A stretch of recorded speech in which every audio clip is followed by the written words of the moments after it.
And welcome back to yet another episode of the South Star Classroom. That's Omar, that's Jubilee. I am Charles, and our boy will be here soon to join us. But today, we are hosted by the one and only Globetrotter himself, the racially ambiguous, which may come up in this conversation. He can be whatever you need him to be, ladies and gentlemen. No, I do want to travel the world with Omar because I feel like O just got family everywhere in every nook and cranny of this world. But let me throw it to my my much more well-traveled friend than I am, Mr. Omar Yanar. What up? What up, everybody? Sorry, I'm feeling a little under the weather. It's a bug going around, man. Take care of yourself. If my voice seems extraordinarily low and raspy, it's as a result of that. I'm excited to be here with y'all. Well-traveled is right. In fact, I was just in Mexico, part of where I am from, part of where family exists, at a crazy wedding for what we affectionately call me prima sobrina. So she is my second cousin. So in Mexico, it's affectionately called, I would be her cousin uncle because of that divide. But I got to tell you, as I was scoping out the internet, I saw many a post from our beautiful queen, our co-host, our one and only Jubilee Ransom, celebrating that she is fully cancer-free. I mean, come on. I saw the boxing ring promotion. I saw the cupcake. I saw it put a huge smile on my face. That's bigger news than me being traveling to Scotland and Mexico and all over the world. Jubilee, how are you feeling? I'm feeling great. I really am. I'm tired today because sometimes that happens, but I have lots of joy in my heart. And it's funny because my dad called me. He's like, "How'd you end up in a boxing ring?" I was like, "So what had happened was I had a vision. I had a vision for my first cancer bout. I didn't really have pictures from that journey. I have one picture when I was going through chemo and I was bald, and I took a picture with my brother, who most people thought was my twin growing up because we are a year and 4 days apart. And so we look like, twins, in that picture. But that's about that, and one other picture about the only pictures I have from the first go around. So this time around, I said, once God allows me to beat this thing, I'm going to commemorate with some kind of photo shoot, something that is going to warm people's hearts and let them know, to be hopeful, no matter what life throws your way. And so that's what I did. And so here we are, cancer-free me, and still taking it one day at a time with lots of gratitude, joy, light, and love. Thank you. I love it, man. I love it. And popping up out of nowhere, the beard of knowledge, the beard of wisdom, the man from San Diego himself. We got to check in on him to see if he and his community are okay amidst all the fires. David, brother, how you doing today? I am good. Good to be here. Everything, fires are all out, fortunately. And we've had a little bit of rain. Last week was traveling a bit, some for work, some for pleasure. And let's see what else. Just been following the news, and the recent anti-immigrant protests around the country. We had a big one here in San Diego, and another happening in other cities, and then just kind of following also all of the events, the turmoil in Washington, D.C. So interesting times. Yeah. Right on, man. Well, I'm hoping everything goes well for you all out there. Our fearless co-host, man in Chicago, the man who reminds us that as David and I are basking in 72-degree weather on a February, it is negative 127 out there in Chicago. It's very warm today, by the way, fellas. Producer and leader, man. Doc, how you feeling, brother? First off, we resent that. It's very warm here today, okay? It's almost beach weather. It's 31 degrees, all right? 31, baby. Y'all hear that? 31 degrees above zero. Away from not 2 degrees away from not being. It is trying to snow, but I don't think it's gonna stick. I don't think it's we will see. Man, this week I am tired. It's just been a lot of work. There's been a lot of things happening. Let's not make us go after Jubilee again, especially when she's doing her cancer-free announcement, because whatever we say is going to sound terrible. Ridiculous. So I'm fine. I just got bags under my. I'm just tired, man. But it's good. It's good work. Things are happening. We got these reports in queue, and and my organization, the National One, is growing, and it's a beautiful thing. But I am exhausted. I got some big decisions to make. But I'm happy to be here. And the article that you sent, I'm glad you sent it. I saw it because I get the Atlantic. I'm an Atlantic reader too. So I'm glad that you chose that. I was working up something to write about it and publish. Badass, man. We'll only just launch into it then.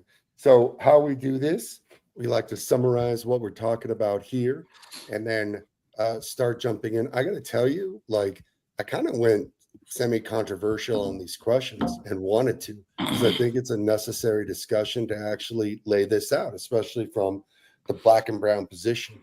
So what are we talking about today? All right, ladies and gentlemen, back in 2023, not that long ago, your Supreme Court banned affirmative action to be used in college admissions. This is not the first time that we've seen something like this. Really, California and Texas kind of led the ways in their own states in eliminating affirmative action. So California famously eliminated affirmative action. I think it was 1998, actually, the year that I went to college, in public universities. So like Cal, which is Berkeley, UCLA, those folks got hit. Stanford did not, because it's a private university and they ruled that privates had their own authority to do what they needed to do. Texas soon followed, really famous Texas case with the UT Austin. And then I believe that in conjunction with what Asian Americans felt were discriminatory practices towards Harvard had a lawsuit come up against them, brought up by some Asian Americans who felt that they were having discriminatory practices in their admissions, all led to the Supreme Court case in 2003, which said, all universities are banned, not just public, all universities are now banned from using affirmative action in their admissions. So it's been about a year or so. And the question is, how has this affected college admissions? So interestingly enough, while some institutions have seen a slight drop, what we've seen in places like Yale and Dartmouth and Northwestern are actually an increase in their Black and Latino populations, and in several other institutions, pretty much a stable level of what we call diversity. So what the article brings up is, okay, if you've banned affirmative action and the level of diversity is either stable or increasing, there's two theories, because what the article really dipped into was, how are universities selecting students? And it's a secret. The article basically said, we have no idea. We can't definitively say how universities do this. We'd like to know, but we just got two major theories. And this is not us, the South Star. This is the article for the Atlantic saying, either this is what the what the article postulates, either universities are using an indirect method to maintain diversity. They're saying, well, maybe they shift the focus to socioeconomic factors. So maybe they're looking at income levels of students. And as a result of income or neighborhood-based data, they're using that to bring in unrepresented minorities or students that are at a disadvantage. The other theory is straight up that universities just might be ignoring the affirmative action rule and just straight up saying, listen, like, we put in a little bit of a loophole. We added into the essay prompt to discuss a time when your ethnicity or race may have affected your life. And as a result, kind of, hey, you don't have to check this box anymore that says you're Black and Latino, but you certainly can talk about it in your essay, and we're going to use that. So those are the facts that we don't know how universities are creating an admission criteria, that the two theories are either, hey, we're looking at socioeconomic status or neighborhoods, or the universities are outright just ignoring the affirmative action ban. And therefore, universities are maintaining a pretty stable level of diversity, which we all found to be pretty surprising, because after the California decision, I mean, do you remember that, David? Like after California, I mean, the Asian and white population skyrocketed at Berkeley, and Berkeley went nuts because no one wanted to go to Berkeley because it was unrepresentative of society. They're like, why are we going to go to this bubble? So as a result,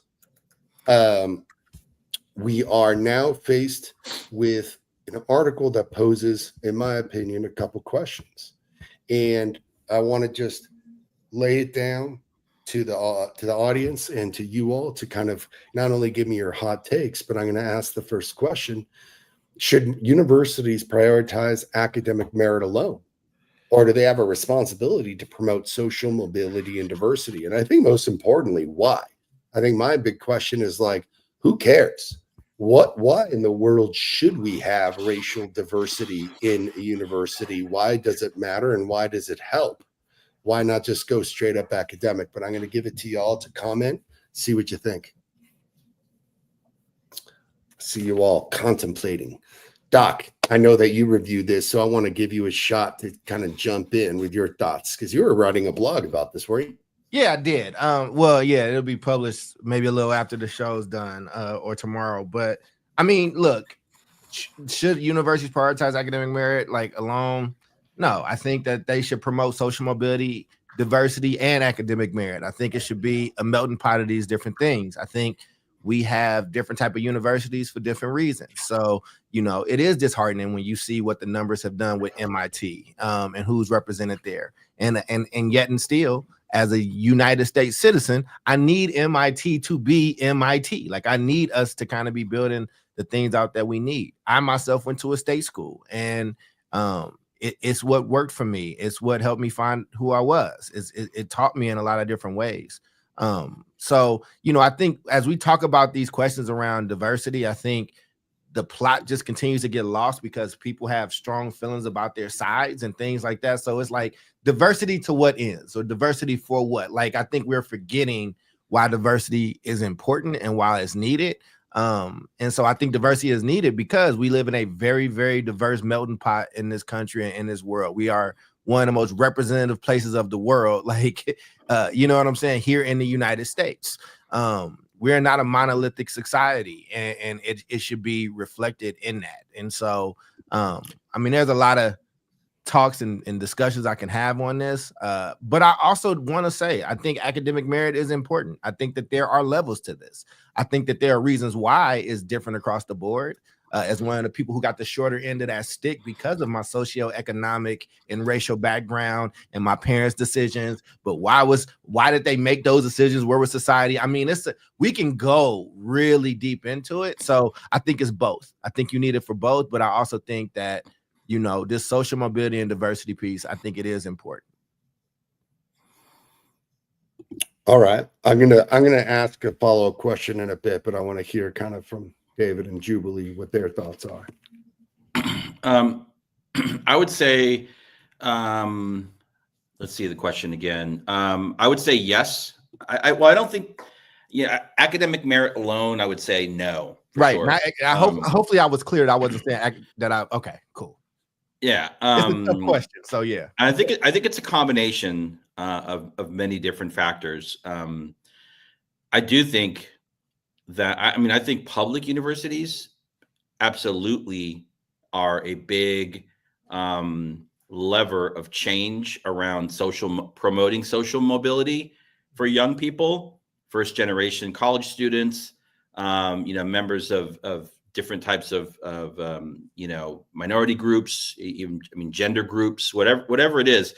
You look at society and you figure out, what do the demographics look like in terms of income, across all different groups, all these different like outcomes, access to safe neighborhoods, access to healthy food, access to healthcare, you know, life outcomes, like how long are people living, right? There are certain demographics that live on average 10 years, you know, they die 10 years earlier than other groups. You know, why is that? So I think when universities, and I'm speaking about public universities in particular, they do have a role to kind of both level the playing field going forward, but also level the playing field for what has happened in K-12 public education, right? It's like the last chance that you're going to get to kind of help uplift people that have been screwed over by a system that was designed to not serve us well, right? And so I think public universities absolutely should, but I do think it's a combination of the two. I don't think it's either or. I'd say one last thing on this, and I agree with Charles. We can talk on this forever. You know, I benefited from, if it were just academic merit alone for me, I wouldn't have had access to university. You know, I was like a 3.0, 3.5 student, but I did have access to a program in high school that targeted me based on my background, my parents' income, and the fact that I was a first generation college student. And I remember getting pulled in to the counseling office by a young college student from UCSD who wanted to talk to me about, you know, going to university. And I had never even thought about going to university. I was going to go to the community college, or I wasn't thinking about it. And all of a sudden I was like, wow, this guy's pulling me in. He's talking to me. He's giving me resources, because although my parents instilled an incredible values in their children around hard work, around being kind, around family values, you know, they didn't know the first thing when it came to college. They didn't talk to us about college. And so this program helped to fill that gap, right? And it was based on my particular background. And so I think these programs, I think the emphasis around, you know, finding those gaps and, you know, different types of bridge programs absolutely matter. Whether they matter in public, if you're a public university and you don't take if you're a private university and you don't take any public money, I guess you can do whatever you want. But every private university takes some kind of government funding, whether it be through grants or whatever it is, other programs. So I think if you get public money, yeah, you have a responsibility. All right. And I'm gonna dig in a bit. Jube, you got some initial thoughts? Such our country. Just a long sigh. I love our country, and it's also just annoying.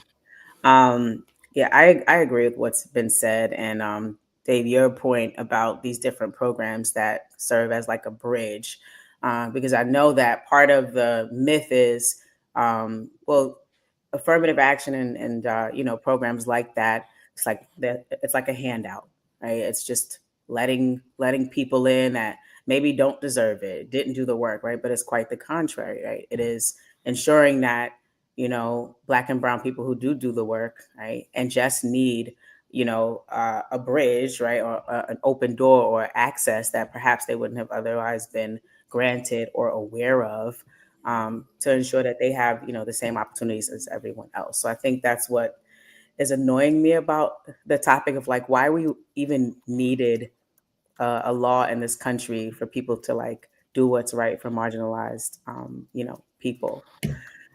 So anyhow, so I was doing a little digging. And so this quote from Lyndon B. Johnson, 1965 says, "You do not take a person who for years has been hobbled by chains, liberate him, bring him to the starting line of a race, saying, you are free to compete with all the others and still justly believe you have been completely fair."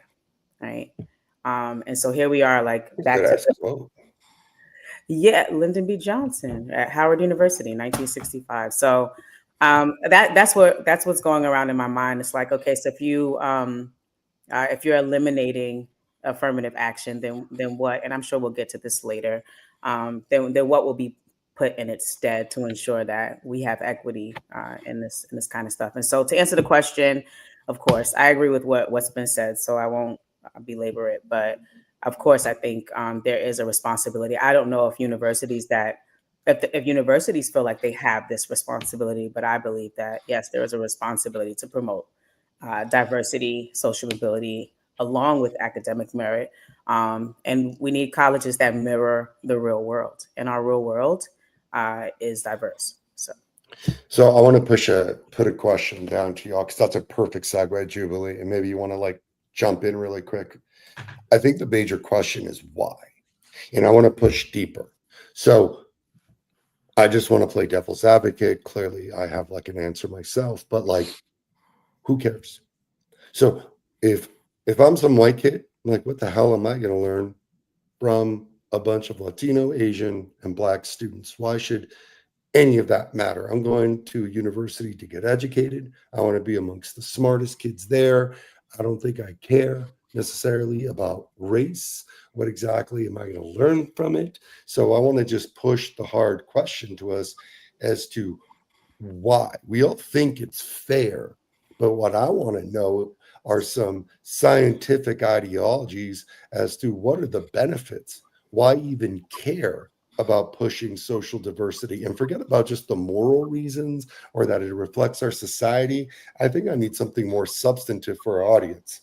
Why should it matter so much? Because maybe it doesn't. I think that's a great question. I also think it's like it goes back to values. And that's why I'm like, maybe we think it's a responsibility, but maybe the people that are in decision or power positions making decisions, they don't agree that it is a responsibility. I think if you want an all white world with people who are from high economic social statuses, and if you're fine with that, then maybe that's not a value. You care about, hey, people that are able to, perform high on tasks. They're academically outperforming people. You feel like they're smart, and so that's the kind of world you want. So therefore, diversity doesn't have a place in that.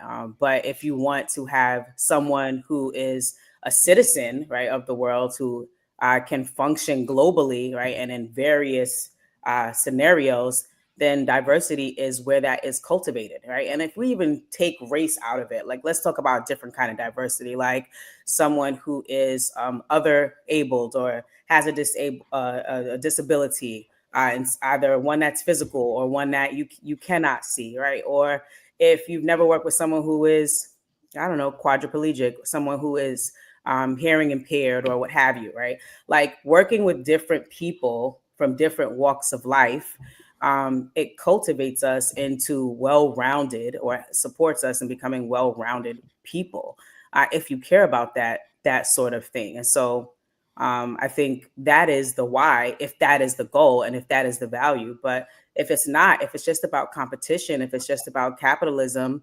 and getting all you can and canning all you get, then it doesn't matter. I mean, really good timing, by the way. And I just want to kind of point out Kiana's really solid quote. I want to read it out loud really quick, just for those who are listening on audio. We need to rethink how we measure a college's success. It should be based on student outcomes like upward mobility and not just exclusivity. And I agree. Like, how are we measuring not just the fact that kids get in, but I honestly think we should be looking at what are they doing to contribute to society, and how are we moving kids from socioeconomic status as a result of the university. But I beg the question to Doc and to Dave, like, why, man? What's the point? What's the scientific research or anything out there that says we should care about having a diverse student body at a college? I yield to you, Dave. I'll go after you. All right. Yeah, I don't know. There's probably some kind of scientific argument that exists out there. But for me, you have there are a couple of different, there's multiple schools of thought around how we should function together in society. I think number one, you have the people that believe in like full-on integration, right? Let's all gravitate towards whiteness, right? That's what it means to be an American, right? That let's all eventually kind of, like I said, gravitate towards I would say, the dominant culture, right? You have a middle ground that says, we can retain our culture. We're not a melting pot. We're like more of a salad bowl. and we should be able to thrive off of our differences, right, while retaining our own histories, our own cultures, and we can still live together, and we can learn from one another, and we can create new culture, right? And then there are people that, you know, want to live in their own enclaves and don't want to mix with other people, right? So I think the point that I'm trying to make here around colleges and universities, you know, deciding whether or not they want to take other factors into consideration other than academics when when enrolling students is really the question for them and for us is like, what kind of society do you want to live in? What kind of society do you want to live in? The United States, quote, I mean, tell me if I'm wrong, but we are one of the most diverse countries in the world, right? When it comes down to like race, ethnicity, Yes. and so many other factors, right? And so I think we would be going backwards as a society if we were to start walking back the idea that we can actually thrive off of our differences as opposed to, like, you know, continuing to butt heads. And the only way you do that is to, you know, potentially use the university system to help level that playing field. So we have fair representation across different sectors of employment, across housing, right? Across social life, across the arts, all of these things, right? So I think the question is, I'm sure there's some kind of scientific justification. I mean, at the end of the day, like, we're going to like kill ourselves. I don't know. Yeah. Straight up. I think it's a reality. I think when you ask about why, right? I think we hit it. Like, I think one, let's just also be very clear about a few things. The vast majority of this country does not go to college. They don't have the opportunity to go. Black, white, brown, whatever, right? The vast majority doesn't go. So just being able to go is a great privilege, and I'm really grateful for it. I come from a family where, like, I was one of the first people in my family to go to college. Like, there's far more people in my family that have been to jail than college. Far more of my family is military than college, and some are both, right? Like, but you know, so it was like a big deal when I went to school, even the state school that I went to. So I just want to acknowledge that. I think, and I, you know, I went to school in California. So when you had over a 3.0 GPA, for CSU, for the California State University, your SAT scores didn't matter, which was a beautiful thing for me because my SAT scores were decent, but they weren't great. I just wanted to just highlight those things before I go into my the answer.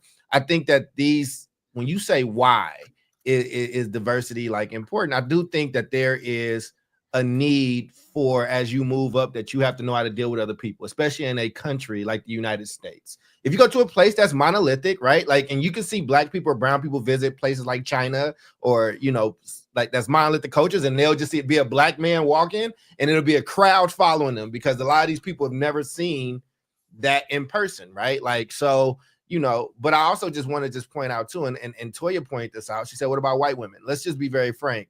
Any type of diversity in that initiative that we do in this country, white women tend to be the biggest benefactors of it, right? And I don't want to deny them that. I don't want to deny us that. Now, here's the problem, and let's have the real conversation because I think all four of us agree. And Omar, I'm not going to let you have to play the role by yourself because it sucks having to be devil's advocate, doesn't it? Doesn't it suck? I don't mind. It can suck at times, but yeah. I'm used to it. But I think the problem happens though when the standards slip. Chris Rock had a great joke about that, right? The joke, his affirmative action joke was, hey, if somebody is way more qualified than that other person, give them the job. But if they tied, fuck them. But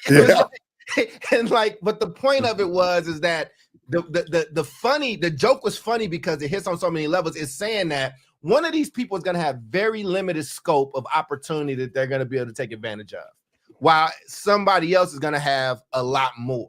I don't think that if there's a huge gap, that if somebody is highly, highly achieving here, that they should be denied just based off of those things, right? And I think that you have to fix those standards. And now as I read this report, right, there are people in it, like, we don't know what the data is. People are kind of acting in their own, like, you know, this is their own civil rights kind of struggle that's happening there. And there are people in those rooms that are making decisions both left and right. And the people that's making those decisions on a left-leaning way, which God bless them, because there is a real consequence if they get caught. This dude from the White House, like the cat that's in charge of this under the Trump administration, it said it in the report. He's investigating. He wants to know what these practices are, and he needs to know what your numbers are and how you're doing it. So, people fight the fight the way that they can, but it's important because we don't live in a monolithic culture, and we got to try to understand each other better. So I'm gonna fill this in really quick and strip away from the devil's advocate, because David, you brought up a really good point. Jubilee brought up a really good point. And with the points that y'all brought up, are these things have incredibly positive consequences for people in society. So what are some of those? One, this one is near and dear to my heart because this is a study that's been done throughout Texas. As Texas's population becomes increasingly more Latino, and we look at the economic ramifications, if the Latino population in Texas, as a microcosm of the United States, is not educated for high-skilled jobs, whether that be college or post-secondary, the economics of Texas are going to collapse upon itself, because there's not going to be enough educated people to work in those high-skilled jobs. So why care about diversity? Because the nation is changing. And I think this is something that a lot of people are grappling with. The face of this nation is changing. We are becoming more and more and more brown. And if you're not educating brown people, and I mean brown as in like every combination you could possibly have, Black and Asian, Black and Latino, Latino and Black, like those combinations are rapidly increasing. And as we get into not just the growth of the Latino population, but really the growth of this quote other box, the bicultural, tricultural, multicultural box, what are we doing to prepare people who have been historically marginalized for the realities of the economic growth of the United States? And people are going to have to look at that and be like, look, you can't have your cake and eat it. You want to be a white nationalist nation, but you want to be the most powerfulest nation, the most powerful nation. Hey, man, you're going to have to bend one way or the other. Sorry, homie. You can't have a white nationalist nation being the United States and being the most powerful if you're not educating the majority of the population. I mean, we keep importing people from India and from Asia to take on some of these high-tech jobs. We should be educating our own workforce. So as an economic consequence, interestingly enough, Fortune 500 companies have come out. I want to ask you something after that. Go ahead. Go. I don't want to cut you off. You're going. Just as a quick addendum, Fortune 500 companies have said themselves, diversity in our workforce helps the bottom line. We are economically more solvent when we have the ideological diversity, the ideological perspective of multiple perspectives, multiple races. So those are two solid arguments, not just for, oh, this is fair, but just for the base economics of this country. But what are you going to ask, Charles? Yeah, I was gonna say that point that you made, right? Like the fact that we have to outsource all this, like, high like skill level jobs. I think that's the argument that other side makes, right? They're making the argument that we have to do that because we have lowered the standards at our MITs. We have lowered the standards at our, top universities, right? And I the data hasn't really come back, one way or another just yet. It's still kind of inconclusive. But I think that's the argument that they were leaning on about getting rid of this stuff to make sure, that you weren't getting into the school because you were based on race. But your other questions kind of tag. Yeah, and I think if there's going to be a rebuttal, like who is bringing this up in the universities? Can we isolate that it's minority students that are saying these standards in universities are too hard? Or is it the white kids that are complaining that the standards in these universities are too hard? Has there been any data to identify who's been doing that? Well, they might go off lawsuit. It was a group that filed a really big lawsuit that's changed a lot of this stuff. You know what I'm saying? Yeah, man. I mean, I'd like to see what those stats are. Partnership with those people that you're referring to, but yet and still. So Yeah, man.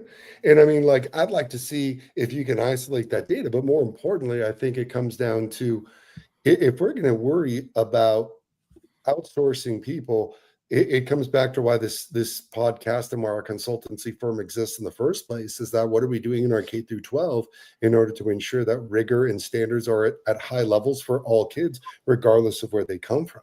Right. So I'm not a big fan of dumbing things down or making things easier at the university, not at all. I think that what is the better preparation that these K through 12s can do to get kids completely prepared for such realities. But like it poses a second question. And like the second question really comes about and says, all right, maybe we shouldn't consider race. Is this more a consideration of economic status to create equity and representation in our universities? Why would economic status be a greater consideration than, say, race? And should we just scrap race in lieu of economic status as a measure for diversity in our universities?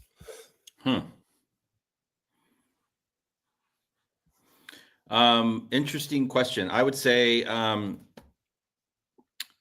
mean, I think, I think if you look at income levels, right, socioeconomic status, you're probably more likely to get maybe a more like diverse, student body, right, across a bunch of different, racial backgrounds, depending on how people identify. But I think the two of them are, they are not like related. They are related, but they don't mirror one another. I think if you step back and look at race in the United States of America, and you look at socioeconomics, and you kind of do that really far view from like 30,000 feet, there's a lot of correlation, right? When you look at different groups. So I think it's an interesting idea. But going back, Omar said something that got me thinking about K-12. Like, is it even feasible, right? Here's the challenge. When I was running the high school in Oakland, we would do assessments for all of our incoming ninth graders, like basically in like June or July before school started. And every year after year, it was like, these kids are coming in like a 4th grade math level, 5th grade reading level, and so we knew we had our work cut out. And it was incredibly intense work to get them as prepared as we could for a UC and a CSU, right? Not all high schools are doing that. And I know across the country, I know in California, I don't know what it looks like in other states, but in California alone, we're basically operating blind when it comes to high schools. Students only take a standardized test in high school in California in the 11th grade. They take math and ELA. So everything else is like grades are getting inflated, grades are getting deflated. We don't have a whole lot of like hard data to correlate to like college readiness indicators, right? Students take the SAT, they take the ACT, but in terms of standardized data, like we're basically flying this plane blind. And so, my head goes to like, are colleges even set up to do this, right? The big university, to, enroll a student like I was, and enroll, a student whose, parents paid into the endowment of that university, right? That have a long history of being college educated, right? Since day one, you're going to go to this school. That wasn't me. And that does present a big challenge for colleges and universities. But I did want to call out that at least in California,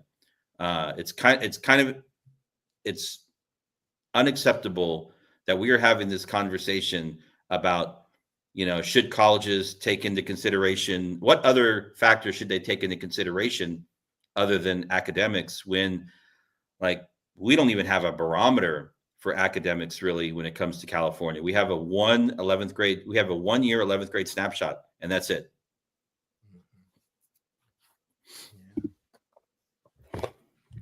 Bring back the exit exam, right, Charles? Brother, man. Bring it back. Let me let you go. Go ahead. Man, but David said it in a much nicer way, and I'll say it in a different one, right? Like that stuff is part of the problem why this stuff is happening. We let things slip so much. Like I had a 383 GPA graduating. I thought I was in AP English. I thought I took all these AP classes. That shit was like 9th grade level. It was not grade level. And this is why I have to teach parents that regardless of what your kids' grades are, you need to ask about proficiency, because your kid can have a report card full of A's and still not know nothing.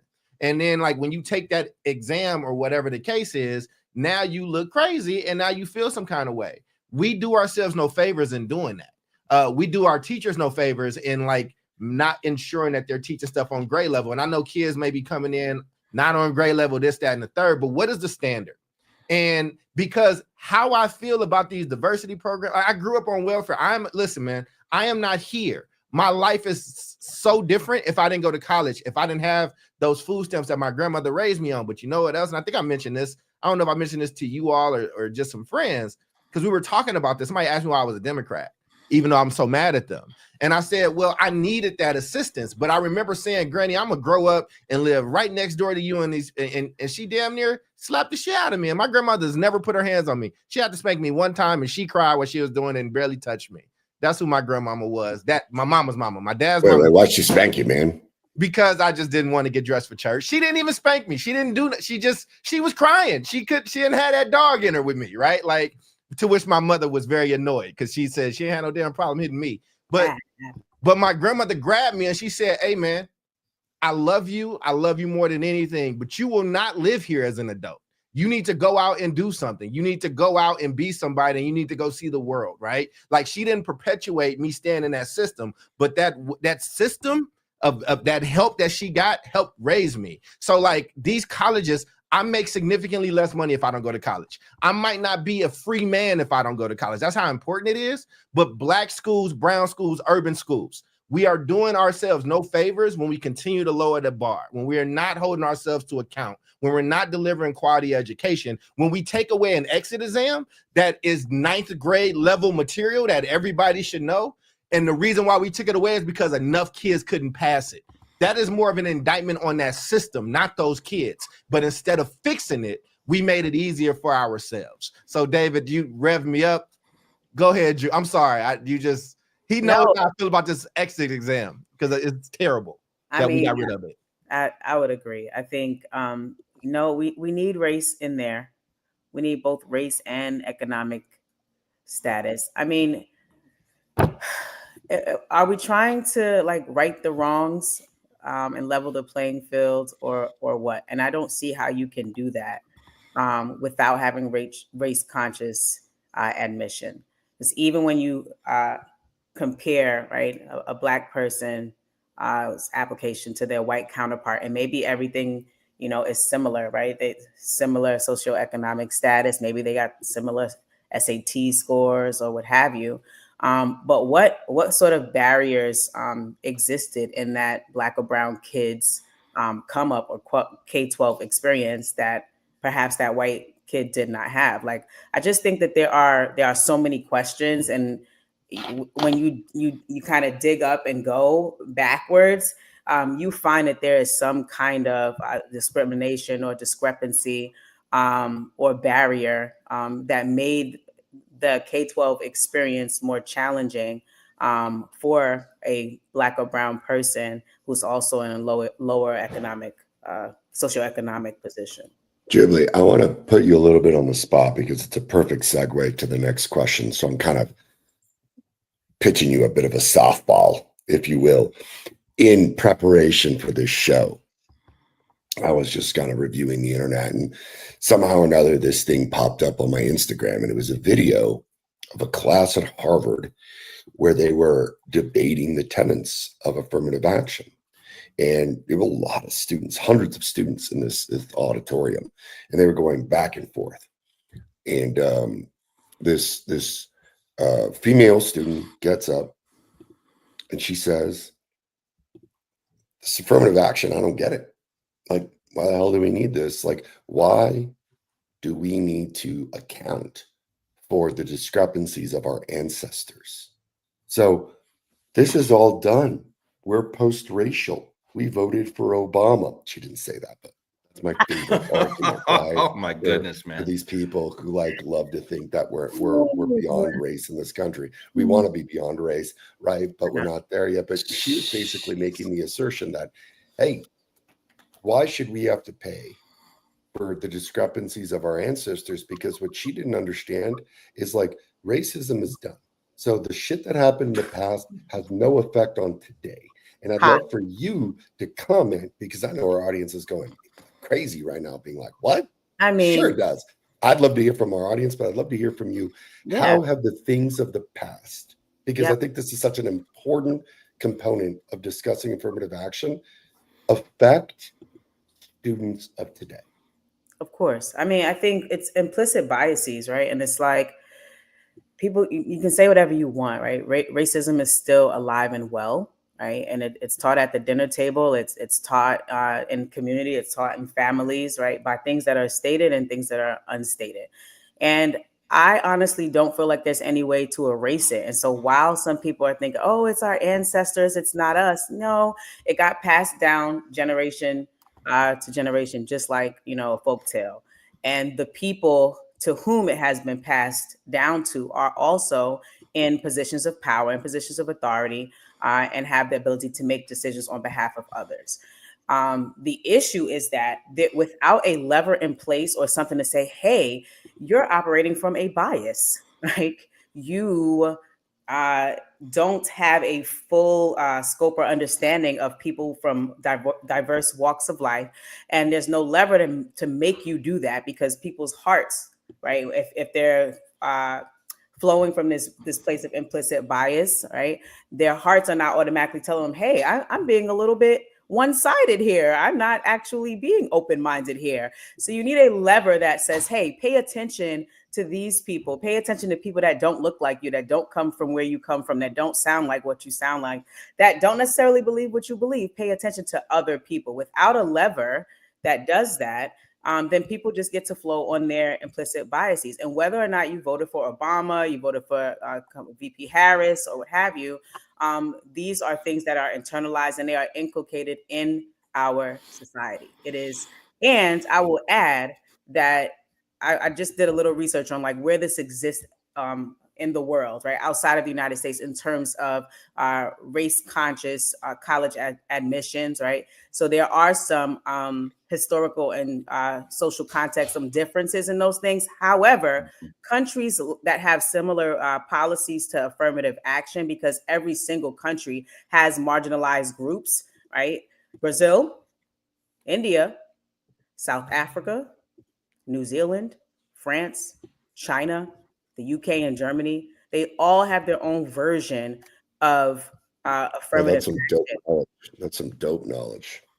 Right. And so you need a lever in place that helps to correct, right, or right the wrongs from colonialism and all the other things, racism. You need a lever so that systems don't just continue to perpetuate racism, implicit biases, et cetera, et cetera. Can I jump in on that? I think I agree with everything she said. I think a lot of our conversation is presupposing that the people that have issue with this are all white people, and I think that would be bad for us to do. No, I was about to bring that shit up. Yeah, I was going to say some of the the saying we got to stop this shit. Yeah, so a story time about me. Like, has anybody ever heard about Ebonics? Of course, yeah. I tried taking it in college. It is extraordinarily complex linguistic. In junior high school at Westlake High School, I was at Westlake Junior High School. I was in the Ebonics study. We used to get pulled out of class around it. There's this guy, Jonathan Agbu, who is Nigerian American, who don't believe none of this shit. And he's not the only one, though, right? There's a lot of a lot of voluntary minorities is voluntary and involuntary minorities is a terminology that he used, and it's actually quite interesting. I don't agree with a lot of his stuff. And my chair, Dr. Sean Jenwright, had to clerk for him when he was younger, who then became my chair. And I got some inside stuff. I won't share any of that stuff. We landed on different places than Dr. Agbu, but Agbu feels the way a lot of immigrants coming into this country feel.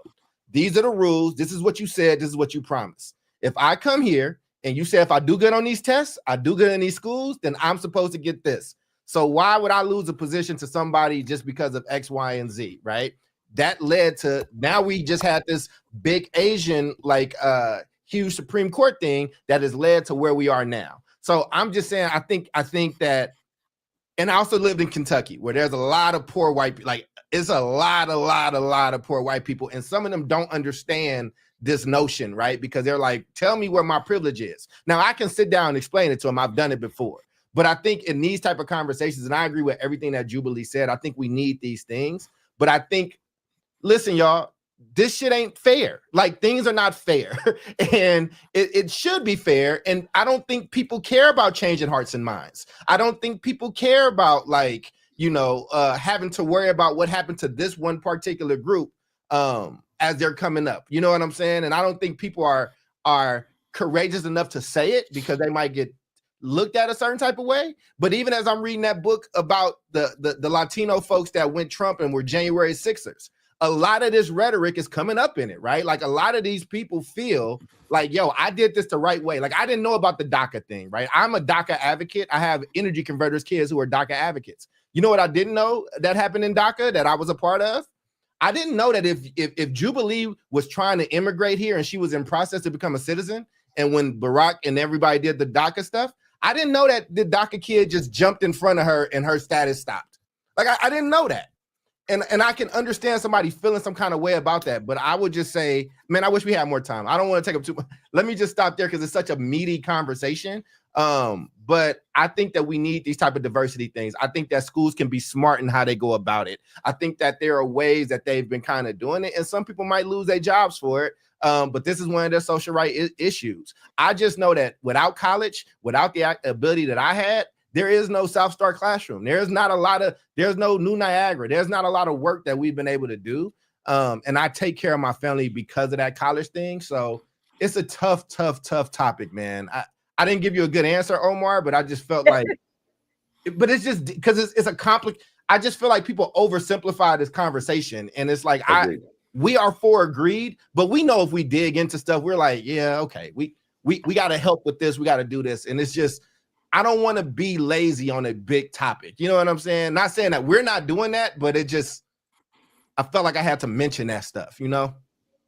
Yeah, and I want to just really quickly say to Rios. And Jube was coming off and on, so Jube, you gotta jump in on this, boo. I'm sorry, my bad. Oh, she was trying. Man, I want to comment on this. She was like, "Should I jump in? Should I jump in?" She muted and unmuted 3 times. You might as well jump.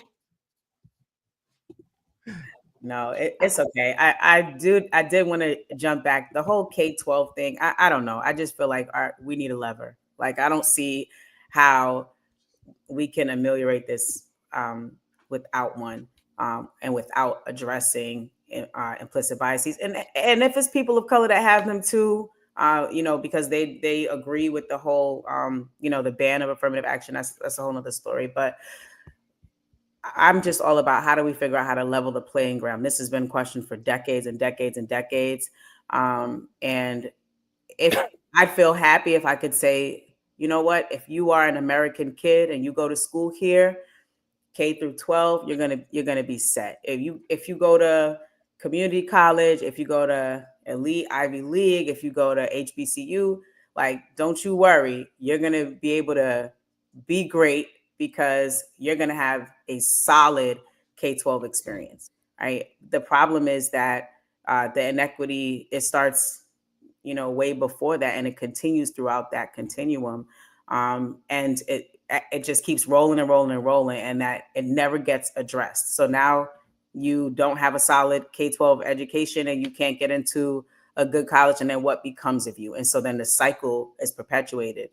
And so that's my final thought. It's a question mark, and maybe we need a volume 2 or part 2 to this. Yeah.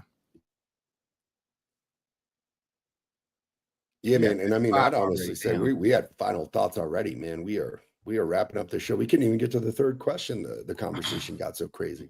I'll jump in real quick and then I'll let Doc and David kind of tail us out. I wanted to comment on this really solid comment. It's a domino effect. It continues to have its impact by Rios Perez Cindy.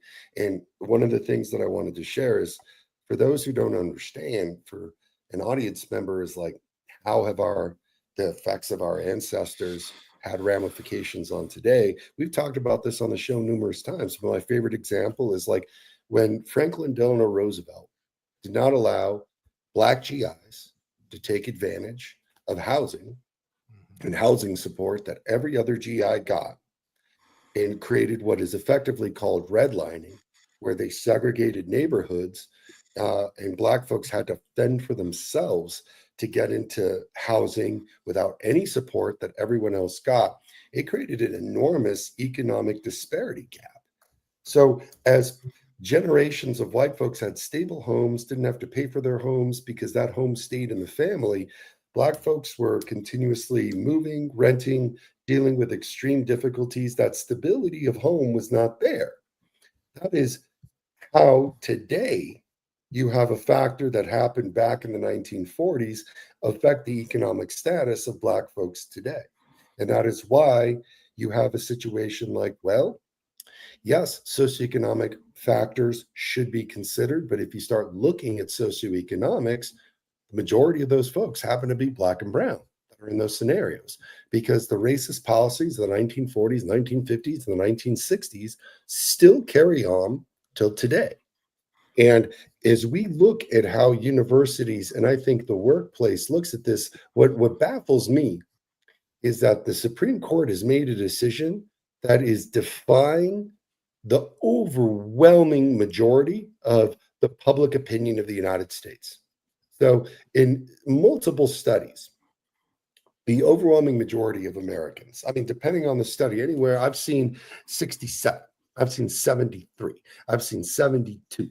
A study out of Michigan had 75% of Asian Americans only, saying they do not believe in eliminating affirmative action and believe in having diversity in our university and systems, because the diversity factor promotes the realistic work that we have to do in a heterogeneous society. So Americans want to be in a diverse situation. Americans want to make this right.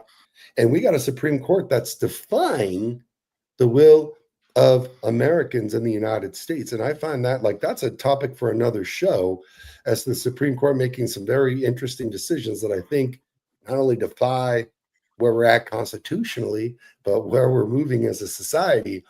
That is dangerous. And the danger for me is that there's a very outspoken minority of people who truly believe that this should be a white Christian nation. By the way, I studied constitutional and revolutionary America intensively. And I got to tell you without a shadow of a doubt that there is no fucking evidence, in fact, quite the contrary, to determine that this should be a white nationalistic nation. Shit, man. Thomas Jefferson wrote John Adams to specifically tell him that the integration of religion into the state government will be a catastrophe for this nation.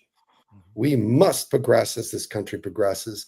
And I think that a topic like this, yes, it is difficult and cumbersome, but needs to be imbued in the history. And I think that is what fails most people in this argument. You ain't studied the history. So you shouldn't really have a voice in this until you actually know what the fuck you're talking about. Charles, Doc, Doc, Yeah, David, where are you at? I'll go. We'll let David and Jube, I don't know if you I don't know if you feel like you got your final thought out, but if you need to go again, feel free. I think, look, the conversation about affirmative action, race, class, it's not just about fairness. It's about agency, and we can debate till we blue in the face about what universities should do. But at the end of the day, we need to focus on what we can do for ourselves too, while also still trying to push these systems to be better. I talk about agency so much because we already know what happens when we wait for institutions to save us. I just, so yeah, like let's challenge these policies. Let's call out the hypocrisy, but also let's build the infrastructure that ensures our communities got access, no matter what barriers are put in place. Like, I think that's the real solution. Like, one of the solutions that I named before David even said it, because I had a similar experience, like somebody pulling you into a room and be like, hey man, you know you can do this. Hey man, this is how you fill that out. Like, I have personally helped get, at this point, over 1,000 Black kids in and through college. Like, I know how to do the applications now. I look at what the rules are. I know what College Board has out, and it's like, hey man, we're gonna do this to your essay or this, that, and the third. That stuff goes a long way. And then once they get there, you got to make sure they stay, because that's the other thing. We got a lot. We have more Black kids getting into college now probably than ever before. But the level of how many of them drop out is still staggering in other groups. So it's a larger issue. I don't want to act like it's all about just everybody's morals and things like that. I don't think people have to care about anything, right? It is America. So in lieu of that, if you know nobody cares about you, then what do you do? And that would be my final thought. All right. I want to go back to this has been a very heady show, huh? It is. It's a very heady topic. It's good. It's good. It's Atlantic, baby. Sorry, man. Sorry, I'm not sorry, man. I'm a heady ass motherfucker. Hey, man, I want to talk about some. I want to talk some with the Harvard hat on. You feel me? He said, "Yeah, you're gonna get this headiness." I got you. That's right. Baby. I mean, I think, you know, considering the theme of the show, do public universities have a role and responsibility in leveling, not equality but equity, leveling the playing field, giving, you know, trying to bring in students so that they can be educated within, you know, the university system, so they can go out and live better, more productive, healthier, financially more successful lives than the generations that came before them. I say yes. And it's interesting. I shared this in the private chat, but when you look at so think about, you know, the end of life data point. And this is from 2022. Asian Americans, 84.5 years on average, right? Hispanic Americans, 80, white, 77.5, African American, 72.8, Native American, 67.9. With the exception of Latino and whites, which are generally flipped, these kind of mirror when we look at test scores. But I guarantee you, if we did the same cut and looked at socioeconomic factors in addition to race, they would track very similar to academic K-12 outcomes, right? And so, you know, when you consider income, you were talking about, you know, socioeconomic indicators, they just exacerbate things, right? So if you are African American, here's the average number. If you are a low income African American, you're living a shorter life. You get 12 less years on this planet, right? You get less time. Sorry. Yeah. If you are a Native American, you know, I guess it's a post-racial world, right? We're moved on from racism. 68 you years. And if you're like a low income living on a res in Montana, you know, bro, you're pushing 55 probably. You know, sorry, you know, you're living, you get it's ridiculous. So I think outside of the university piece, I believe our government absolutely has a responsibility to address, if anything else, this one indicator, because it's tied to like so many other things. It's tied to income. It's tied to access to nutrition. It's tied to access to healthcare. It's tied to environmental issues, right? Where our people live, right? And where they don't live, and how that impacts their life expectancy. So yeah, I mean, I think to the people that are saying now that we live in a post-racial world, can't we all just hold hands and get along? Complete and utter bullshit. So yeah. Oh. Okay, there you go. We love it. And for the 50 or so of y'all that are in here with us live, we just wanted to thank you again. That is Jubilee. That's David. That's Omar. David with the mic drop, by the way. Can y'all show David with the mic drop? But come see us next week. Same bat time, same bat station. For the South Star Classroom, I'm Charles, and we'll see you all next time. Peace out. Peace. Today's episode of BS3 Network is brought to you by McDonald's. McDonald's is going to WickDonald's and creating a universe for longtime fans of both McDonald's and anime. I love sauce on my McNuggets and can't wait to try the savory chili McDonald's sauce. It's savory, chili, and bold. For decades, across various episodes and genres, McDonald's has shown up in the anime world and most commonly called WickDonald's. McDonald's will be bringing the WickDonald's world to life with episodic shorts and manga comics. For a limited time, anime fans will have the opportunity to experience their favorite fictional restaurant. You have until March 25th to try the new savory chili McDonald's sauce with your 10-piece chicken nuggets.